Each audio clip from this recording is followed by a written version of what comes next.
Have you ever poured your heart into a message and waited, but no reply came? Just one word appeared beneath it: seen. Such a small word, yet it leaves behind a space so heavy, a silence filled with questions. Did I say something wrong? Do I even matter? Or has silence become the new way we speak? In an age flooded with words, silence has become the loudest sound. We talk more than ever, yet we understand each other less than ever. This book isn't about messages or apps. It's about you, about your heart, lost between notifications, and your soul, searching for warmth in a cold, glowing screen. Seen and Beyond is a journey into the hidden layers of digital relationships, where delayed replies hurt more than harsh words, and where silence speaks the loudest truths. Here, you'll learn why being ignored feels unbearable, why we fear last seen, and how a single unread message can change your entire day. This is a book about what happens after communication, in the quiet space where emotions live without words. Listen closely, because what comes after seen isn't the end. It's the beginning of understanding yourself and the world we've built around our screens. Subscribe to Digital Psychology and join this journey into the modern mind, where silence finally speaks. Chapter 1: The New Silence: How Chats Became Emotional Battlefields. Silence once meant peace. Today, it means something else. Once, we were silent to think.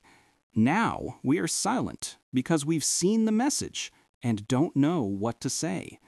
This is the new silence. A silence that lives not in rooms, but on screens. Not between faces, but between messages. It's the quiet that settles after the word seen, that hollow pause where hope wrestles with doubt. 1. The birth of digital silence. In a world drowning in words, a new language had to emerge, a language of absence. When we created instant messaging, we thought we were bringing people closer, but instead, we exposed our emotional fragility. Now, a single seen can hurt more than an argument. A short pause can feel like rejection. Why do we suffer from silence? Because we give it meaning. We translate it, interpret it, and make it personal. We don't fear the silence itself. We fear what it might mean. 2. The invisible space between us. Have you noticed how your heart sinks when someone doesn't reply? It feels as if time freezes. You're suspended between reaching out and letting go. The phone is in your hand. The chat's still open, yet there's an invisible wall between you and them. That wall is built from hesitation, pride, and fear. Each person waiting for the other to speak first. It's a mutual silence, a quiet war where no one wins and no one truly leaves. 3. When chat becomes combat. Every message carries weight. Every emoji, every pause, every delay says something. The digital conversation is no longer about words, it's about timing, tone, and intent. Who texts first? Who takes longer to reply? Who leaves who on read? We have turned connection into a psychological scoreboard. We measure affection in seconds and emotional worth in blue ticks. But no one wins in this game. Quick replies can feel shallow. Late replies can sting. And silence kills softly. 4. A voice without sound. We write more than ever, but say less than before. We laugh with emojis we don't feel. We send hearts that don't beat. It's the era of manufactured emotion. Words fill the space, but not the soul. And so, silence becomes honest again. Silence says, I'm tired of pretending. Silence says, "I miss you, but I can't say it." Sometimes, silence says nothing but feels like everything. 5. Why we fear silence. Because silence holds a mirror to our insecurities. When no reply comes, we start the dialogue in our own minds. Did I matter? Did I say too much? Am I not enough? But silence often says more about us than about them. It reveals our need for validation, our craving for attention, our fear of being invisible. Digital silence is not always rejection. Sometimes it's hesitation. Sometimes it's peace. Sometimes it's just life happening offline. 6. When silence becomes dialogue. Can silence be a form of communication? Absolutely. In fact, in today's noisy world, it might be the purest one. When someone stops replying, they might be saying what words cannot. And when you stay silent, perhaps you're finally choosing peace over performance. But there's a difference between silence that hurts and silence that heals. The first is avoidance. The second is awareness. The wiser we grow, the clearer that line becomes. 7. The ending that isn't one. Seen often feels like the end of something, but it's not. Sometimes it's the start of understanding, of letting go, of learning to communicate without begging for attention. No one owes us constant replies, and we don't owe our sanity to waiting. The new silence teaches us to listen to what's not said, to read meaning in absence, to find calm in uncertainty.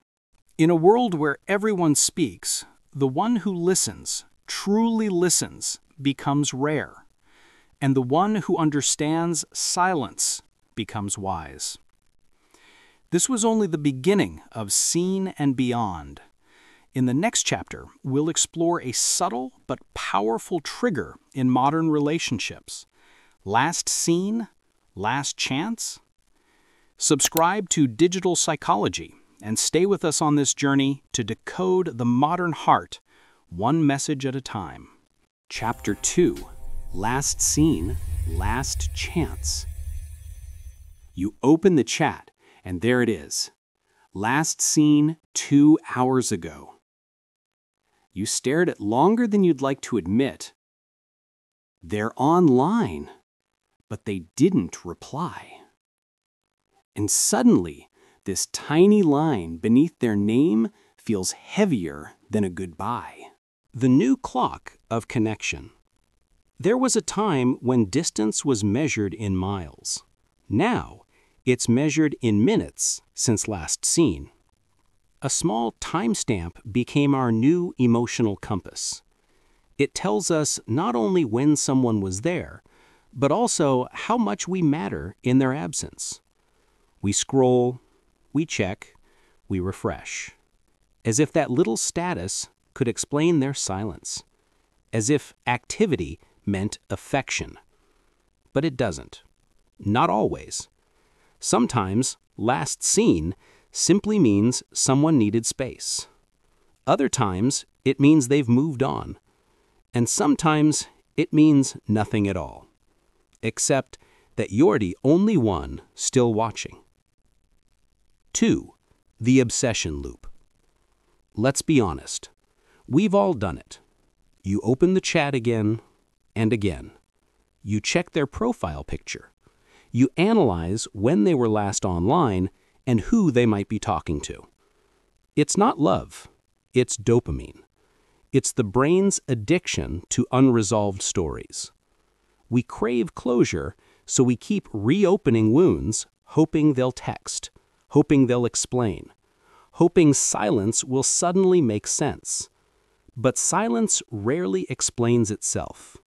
It just waits until we learn to stop asking. 3. The mirage of presence. We mistake connection for availability. Just because someone is online doesn't mean they're emotionally present. The green dot beside their name is not a window to their heart. It's a reflection of their device, not their desire. But our minds blur that line. We think, if they're online and not replying, they must be ignoring me. And that thought burns. Yet the truth is, people exist beyond your screen. They have storms you can't see, burdens they can't type, and sometimes silence is their only form of survival. 4. The anxiety of expectation. Every typing notification is a spark of hope. Every pause, a crash of disappointment.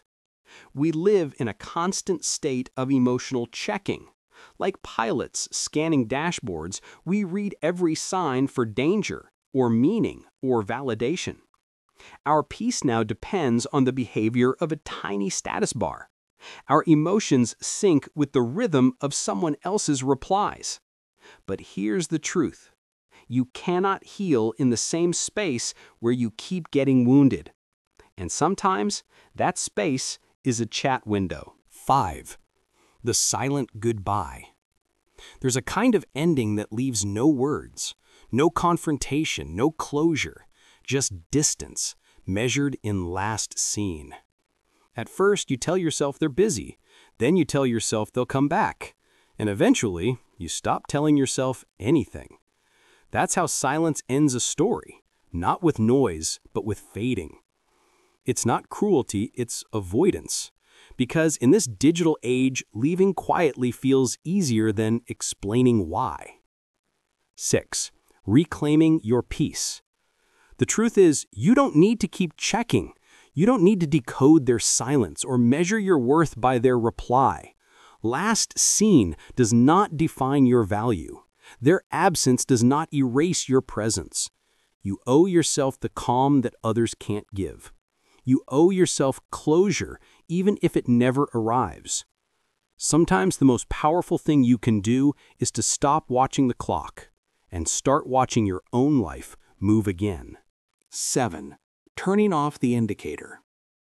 Maybe that's the lesson hidden in this era, that peace begins when we stop tracking others. Turn off the last scene. Let the unknown breathe. Because love, friendship, and understanding should never depend on a timestamp. When you stop monitoring, you start living. When you release control, you regain freedom. Last seen might seem like the end of connection, but it could be the beginning of self-respect. Because sometimes the silence that follows a conversation is the space where you finally meet yourself. In the next chapter, we'll explore what happens when delay speaks louder than words, when delay becomes a message. Subscribe to Digital Psychology and join us as we decode the invisible emotions behind every modern message. Chapter 3. When delay becomes a message. It's not the silence that hurts the most, it's the waiting. The message was sent, the ticks turned blue, and now you wait. Minutes feel like hours. Hours feel like days. And your mind writes 1,000 versions of what their silence might mean. 1. The echo between sending and replying. Every delay has a story. It's never just about time. It's about emotion. When someone takes a while to reply, you don't see what's happening on their side of the screen. You only see the pause. And in that pause, your thoughts start to fill in the blanks. Maybe they're ignoring me. Maybe they've lost interest. Maybe I said something wrong. But maybe they're just living. Maybe life happened between your message and their reply. And maybe it's not about you at all. The problem is, we take every delay personally, as if every unread message is proof of rejection. 2. The modern fear of being left on hold. We've become addicted to instant everything. Instant delivery, instant news, instant affection. So when a message lingers without an answer, it feels like a glitch in our emotional system. We start refreshing, rereading, reanalyzing, not because we care about the words, but because we crave reassurance. That little delay awakens the deepest fear of all. I'm not important enough. But importance isn't measured by response time. It's measured by presence, consistency, and truth, things no clock can capture. 3. The psychology of waiting. Waiting is a mirror. It shows you who you are when control is gone. Some people get angry. Some get anxious. Some overthink until they break their own hearts. But waiting also reveals attachment. It shows how quickly you give your peace to someone else's pace. You don't suffer because they're late. You suffer because your worth got tied to their timing. 4. When delay speaks louder than words. Sometimes delay is a message. Not all silence is empty. Not all waiting is accidental. A slow reply might mean hesitation. It might mean disinterest. It might even mean manipulation. But often, it simply means, I need space. People process differently. Some take longer to respond because they think deeply. Others reply late because they're emotionally overwhelmed. Not every delay hides a game. Sometimes it hides a struggle. 5. The illusion of control. When we wait for a message, we trick ourselves into thinking that checking the phone somehow changes the outcome. We keep the chat open, as if staring at the screen could make the reply appear. But the truth is simple and cruel. You can't control when others show up. You can only control how long you'll keep waiting. Letting go doesn't mean you stop caring. It means you stop chasing closure that isn't coming. 6. The emotional weight of typing. That blinking word, typing, has become the heartbeat of digital relationships. It gives us hope, then snatches it away when it disappears. It's the modern ghost, the proof that someone was there, thought of replying, then changed their mind. But maybe that's what life is now. Unfinished sentences, half-written feelings, and people who come close, then retreat. We keep waiting for completion, but perhaps the lesson is learning to live without it. 7. From waiting to understanding. Patience isn't just about waiting. It's about how you wait. You can wait with peace or wait with pain. You can check the screen every minute or choose to check your own heart instead. Every delay gives you two choices: to spiral into overthinking or to rise into awareness. One keeps you hostage. The other sets you free. Delay will always be part of human connection. But if you learn to read it with empathy, it no longer hurts. It teaches. Because behind every late reply lies a story, a mood, a moment of life that doesn't fit inside your screen. In the next chapter, we'll explore something deeper: how digital love became both a comfort and a curse. Next, love through the screen, warmth in a cold connection. Subscribe to Digital Psychology and keep exploring the emotions that shape us in this connected yet lonely world. Chapter 4: Love Through the Screen, Warmth in a Cold Connection. We send hearts instead of holding hands. We share voice notes instead of voices. We make love through pixels and call it intimacy. But is it really connection or just the illusion of it? The comfort of distance. There's something strangely safe about loving through a screen.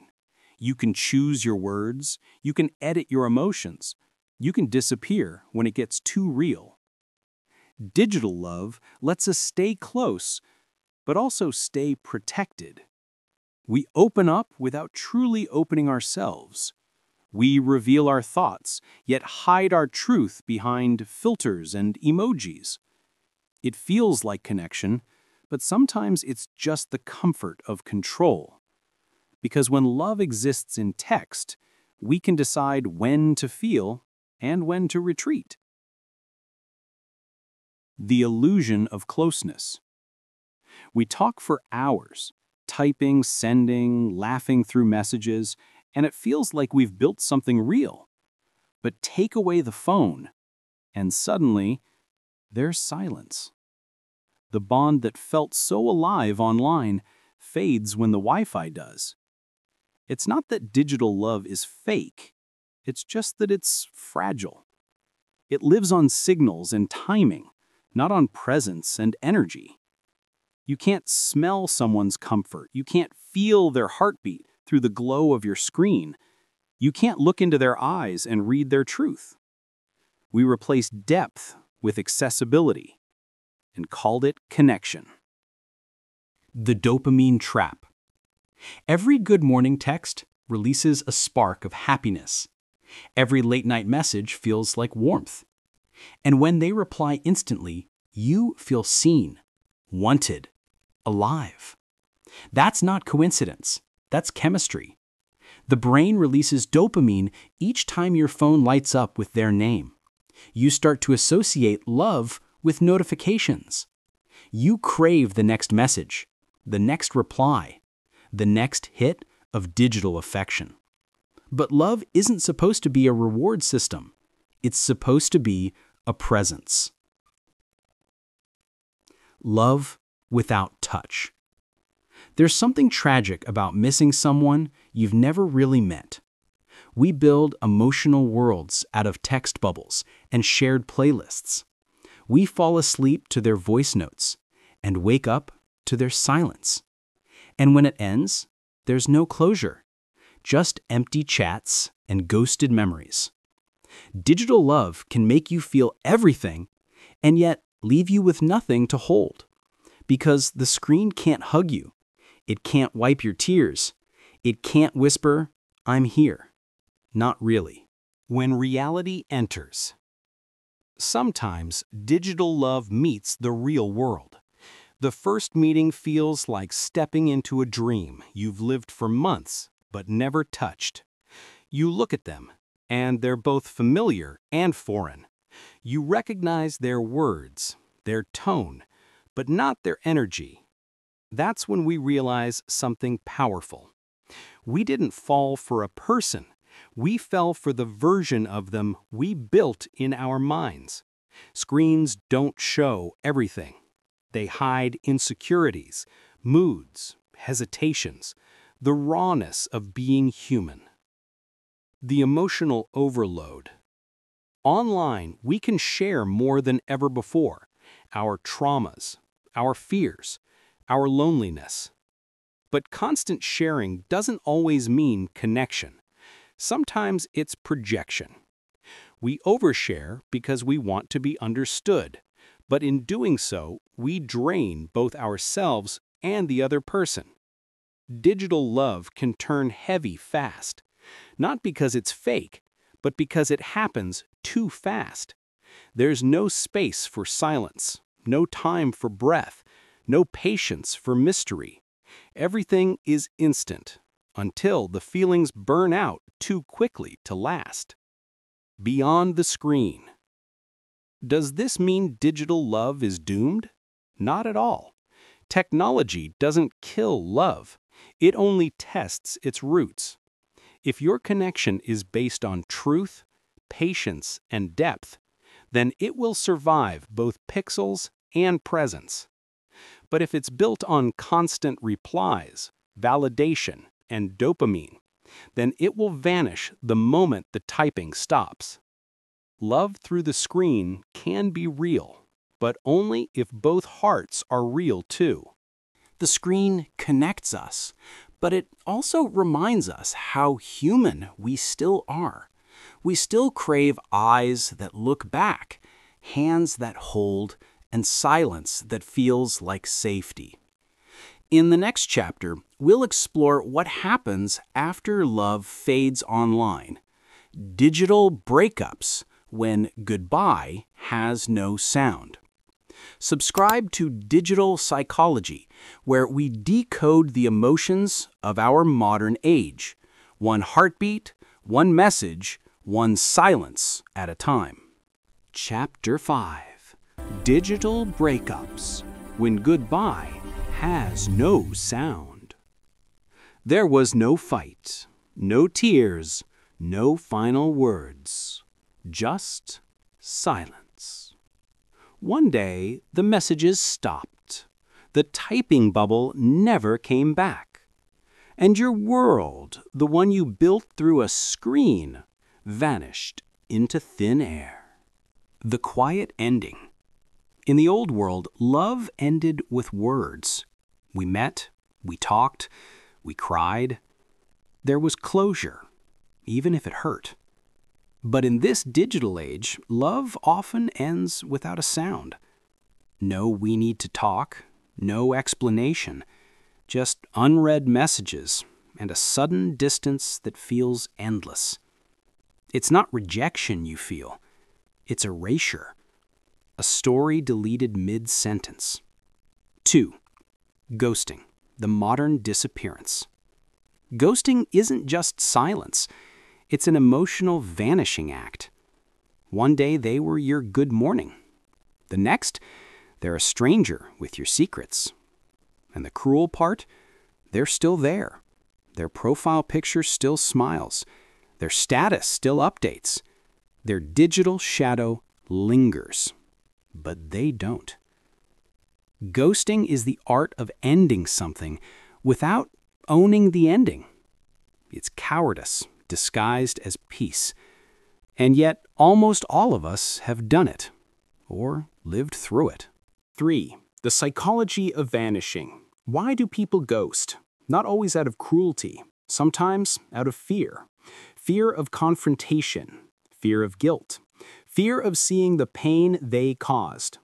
In a world where leaving is as easy as blocking, we forget that behind every silence, there's a human heartbeat waiting for an answer. Ghosting doesn't end pain. It transfers it. From the sender to the silent. From the one who left to the one still refreshing the chat. 4. The aftermath of an unspoken goodbye.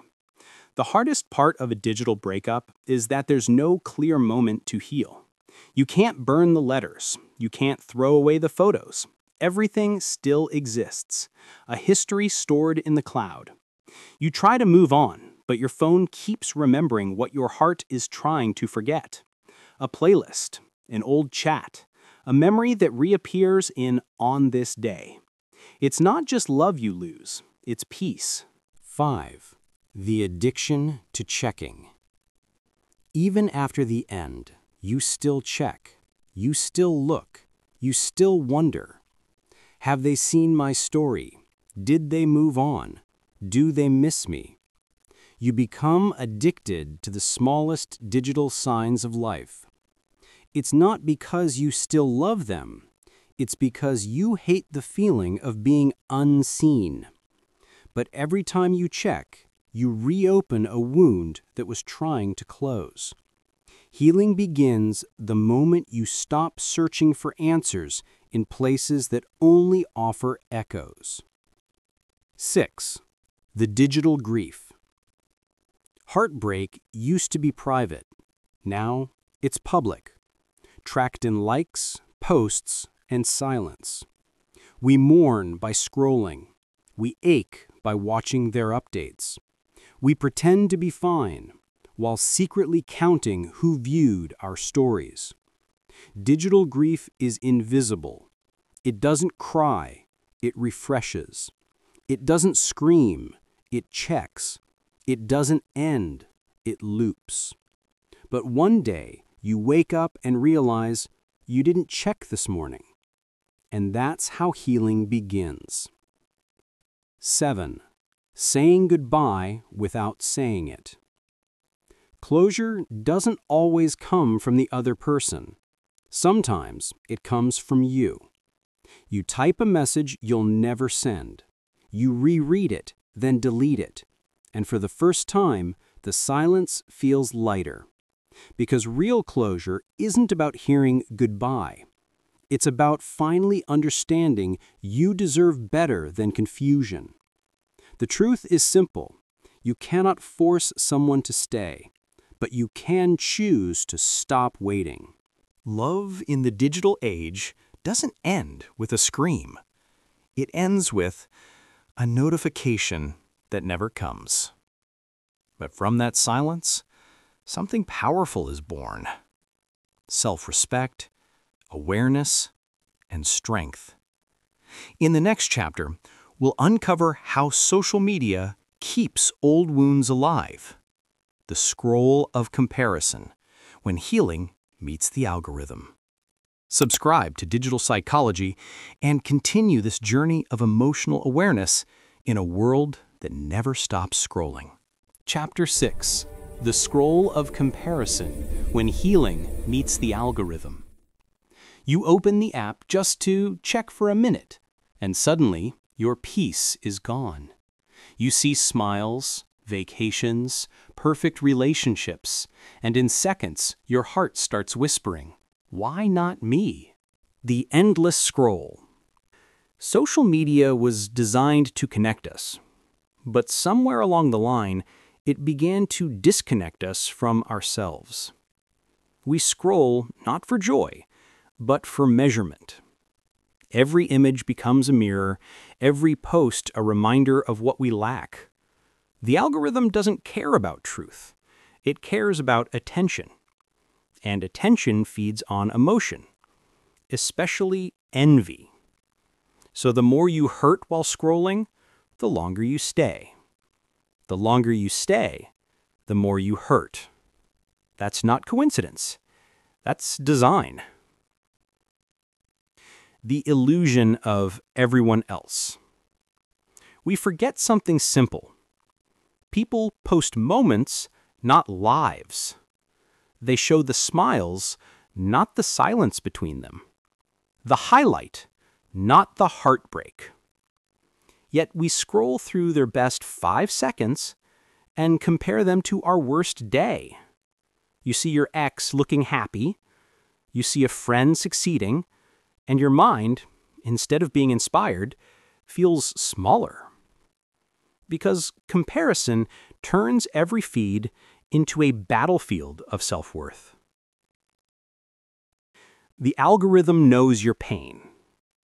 When you linger on one post, the algorithm remembers. When you watch that one profile twice, it learns. Soon, it starts showing you more of what hurts you most. The photos that trigger memories, the faces you're trying to forget, the very stories that reopen your wounds. And you think it's coincidence, but it's just code, serving you what keeps you scrolling. You don't control the feed. It controls your feelings. 4. The psychology of comparison. Comparison isn't new, but social media made it constant. Our ancestors compared survival. We compare validation. Now, your brain releases stress hormones every time you see someone doing better. But here's the truth. They're not better, they're different. You're not behind. You're just on another page of a story that's still unfolding. 5. The hidden loneliness. Ironically, the more we scroll, the lonelier we feel. We consume connection without actually connecting. We know what everyone's doing, but we don't know how we're doing. We feel surrounded by people and yet unseen. And that's the quiet tragedy of our generation. We are together online, but alone in our minds. 6. Breaking the cycle.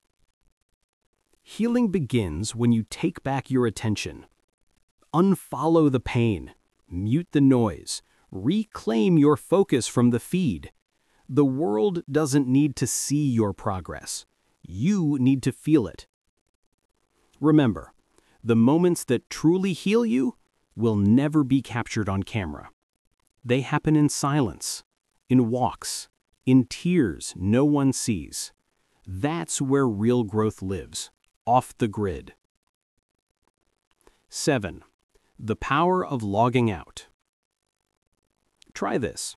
Spend one day without opening the app. No scrolling, no checking, no comparing. At first, you'll feel restless, then lighter. Because disconnection from the digital world is reconnection to the real one. You start noticing small things again. The sky, the breath, the sound of your own thoughts. And you realize peace was never gone. It was just buried under notifications. The algorithm shows you what you click, but healing begins when you choose what you feel. You are not a post, you are not a story. You are life in progress, too real, too complex, too beautiful to fit into a square frame. In the next chapter, we'll dive into the other side of digital emotion, validation and the need to be seen, the hidden hunger. Subscribe to Digital Psychology and keep walking this journey of awareness, one scroll, one silence, one truth at a time. Chapter 7.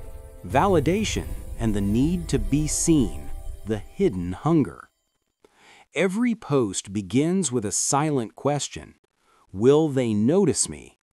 Every like feels like a small yes. Every silence feels like a no. We don't just share anymore.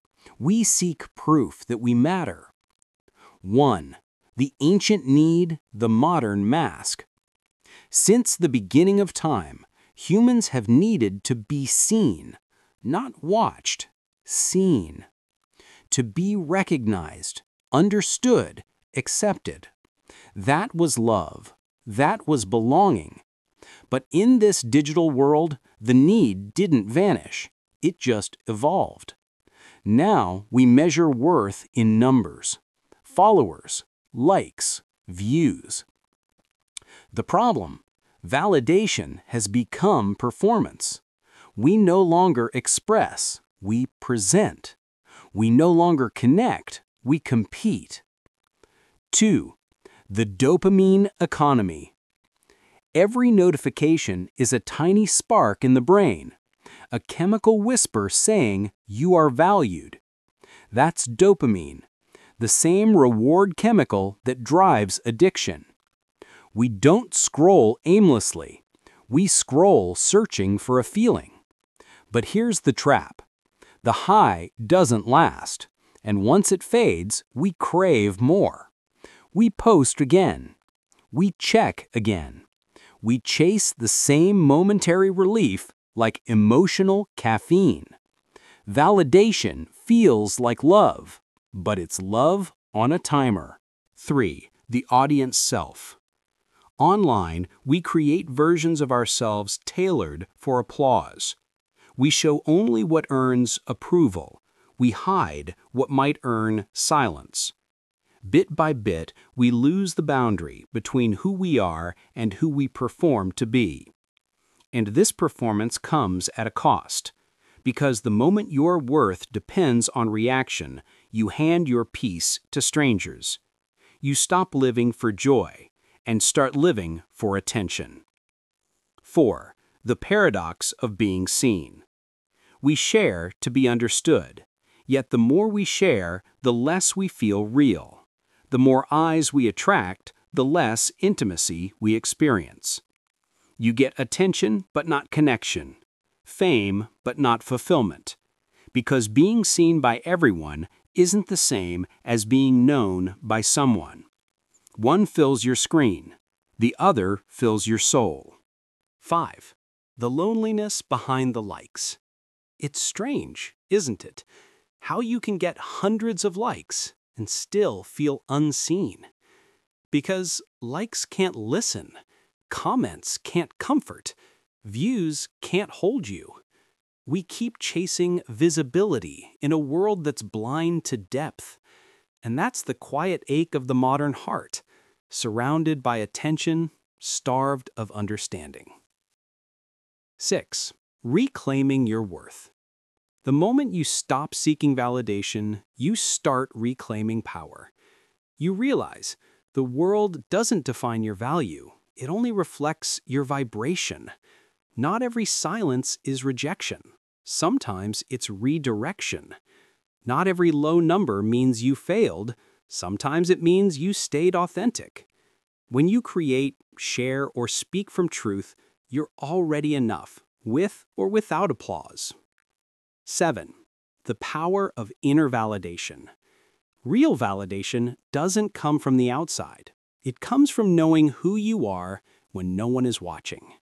It's in your integrity, your consistency, your quiet kindness that never makes a post. When you find peace within, external approval becomes a bonus, not a need, because the world might overlook you, but your own soul will never will. You were not born to be liked. You were born to be real. In a world obsessed with attention, authenticity is rebellion. In the next chapter, we'll explore what happens when authenticity collides with fear. Masks and avatars. Who are you online? Subscribe to Digital Psychology and keep exploring the hidden layers of human emotion in a world that's always watching.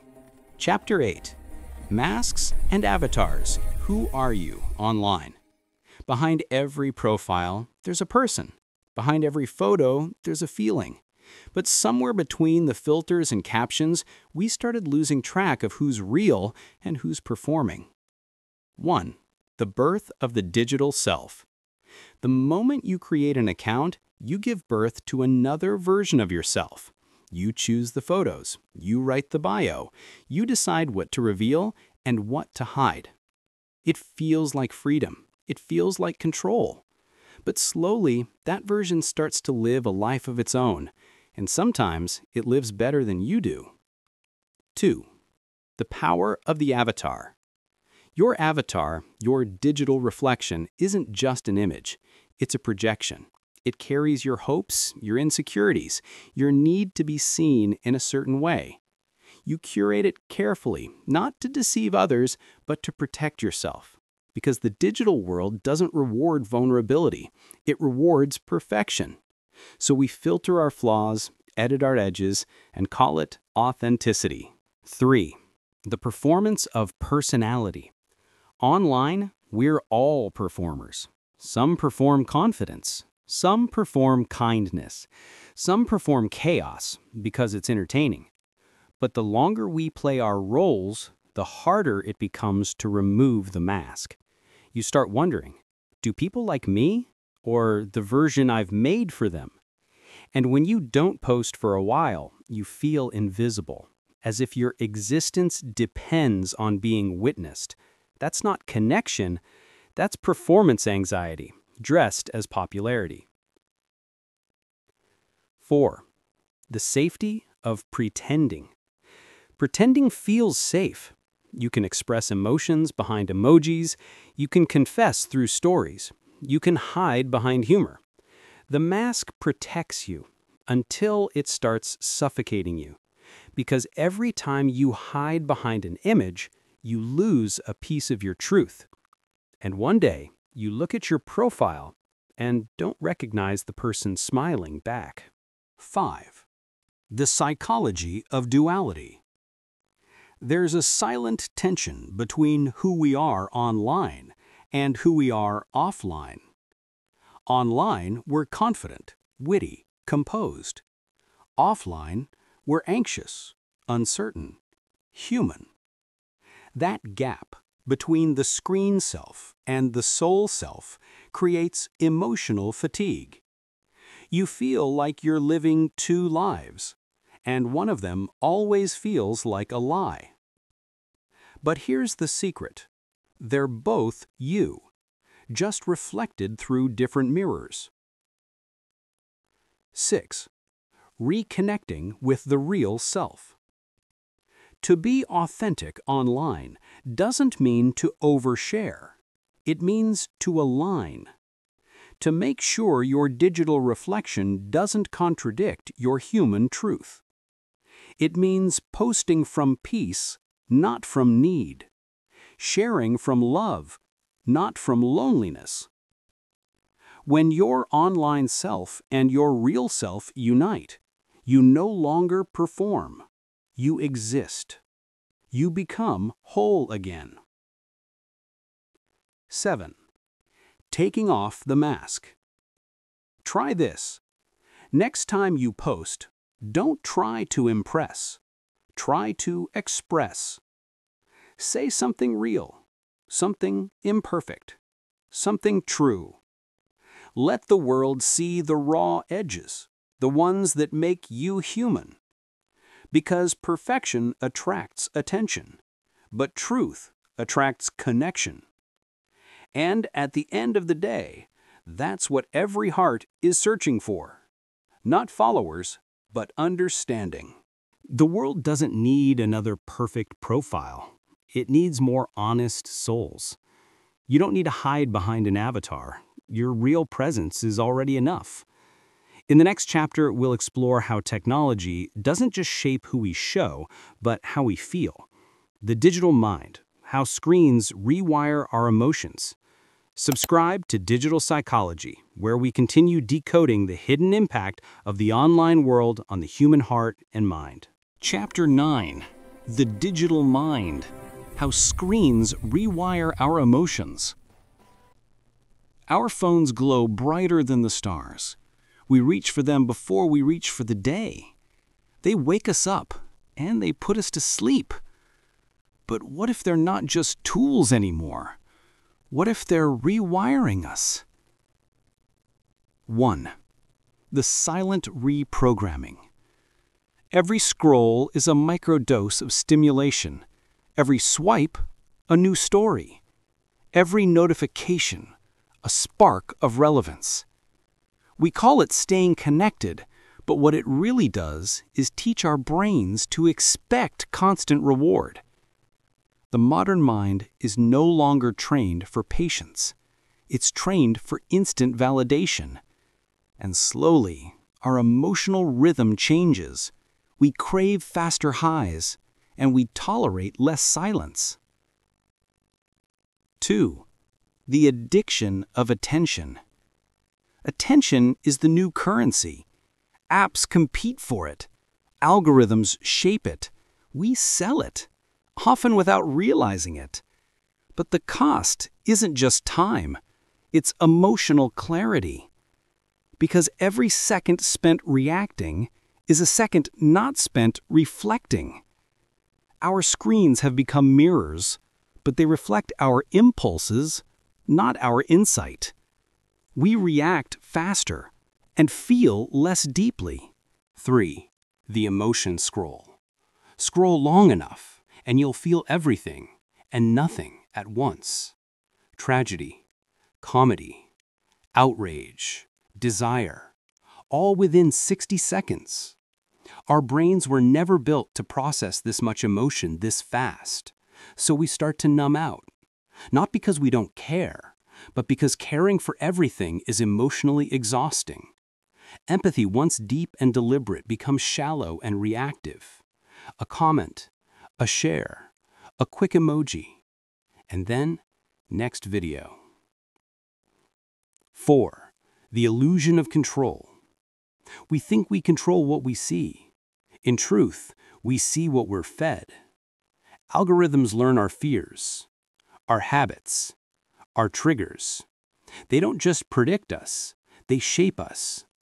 They know what will anger you, what will seduce you, what will keep you scrolling. And the longer you stay, the more you forget who's in control. 5. Emotional overload. Have you noticed how nothing feels enough anymore? A meal, a movie, even love. Everything must now compete with the intensity of the digital world. Our senses are overstimulated, our hearts undernourished. We feel more often, but less meaningfully. And when the screen goes dark, the silence feels unbearable. That's not boredom, that's withdrawal. 6. The cost of constant connection. We confuse connected with fulfilled, but they are not the same. Connection without presence is just noise. We're always reachable, but rarely reachable within. We message, post, react, but seldom pause to truly feel. And in this hyper-connected state, the one connection we lose is with ourselves. 7. Reclaiming the human mind. But the story doesn't end there. The brain that adapts can also heal. The first step is awareness, to notice how you feel after being online. Do you feel inspired or drained? Do you feel informed or distracted? Awareness is detox. Silence is medicine. Replace scrolling with stillness. Replace noise with reflection. The goal isn't to escape technology, but to coexist with it consciously. 8. The return to depth. Depth requires time.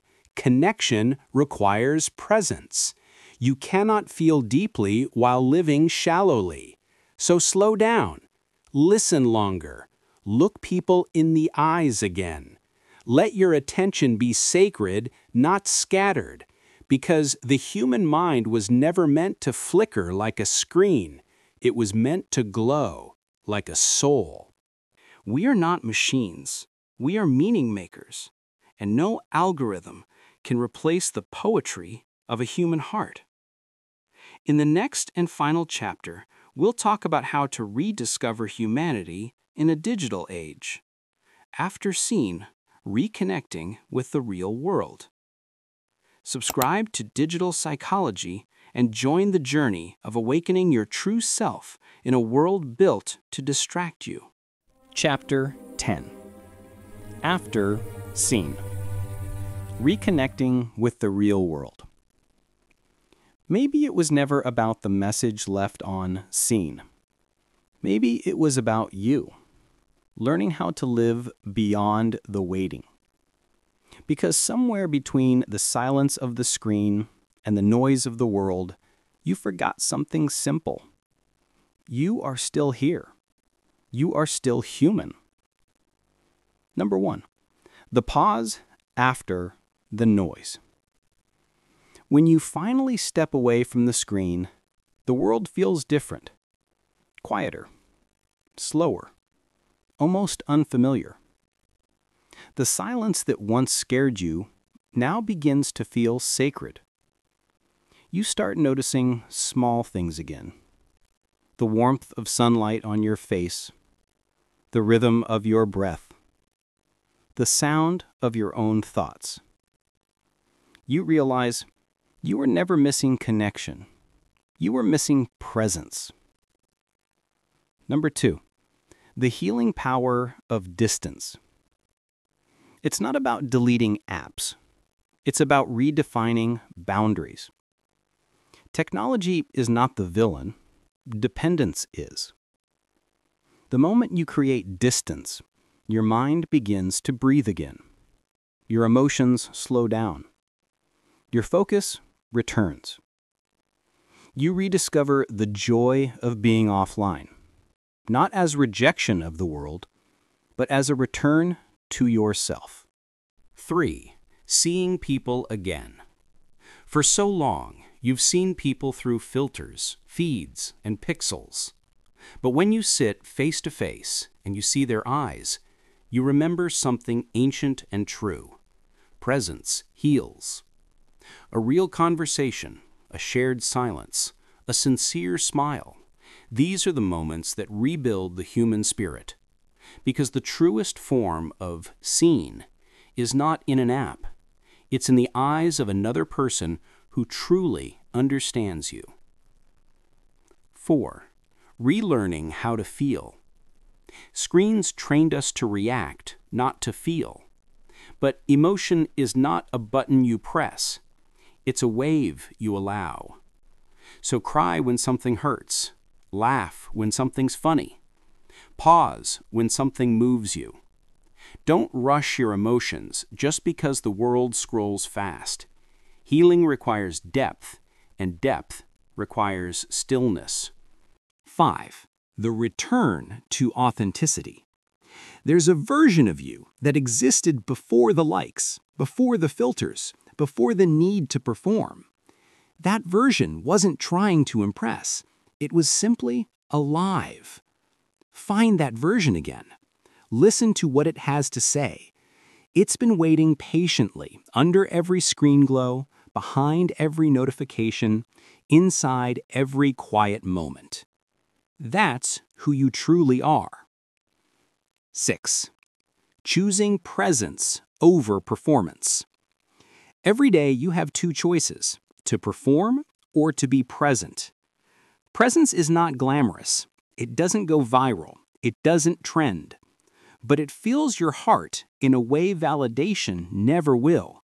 Because being fully here, with yourself, with others, with life, is the purest form of living. 7. Beyond seen. Maybe the real message of seen and beyond is not about technology at all. Maybe it's about learning that silence isn't rejection, it's reflection. That distance isn't loss, it's perspective. That being unseen by others doesn't mean being unworthy, because you can see yourself. And when you truly see yourself, you no longer chase attention. You radiate presence. You are not your messages. You are not your feed. You are not your followers. You are a living, breathing, feeling being, capable of depth, empathy, and love. So put the phone down for a moment. Step outside. Breathe.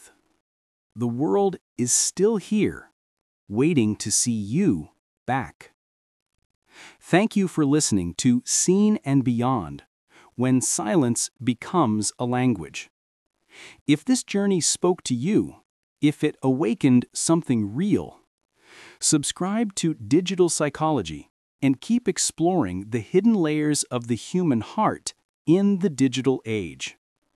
Because in the end, the goal isn't to escape the digital world, but to stay human within it.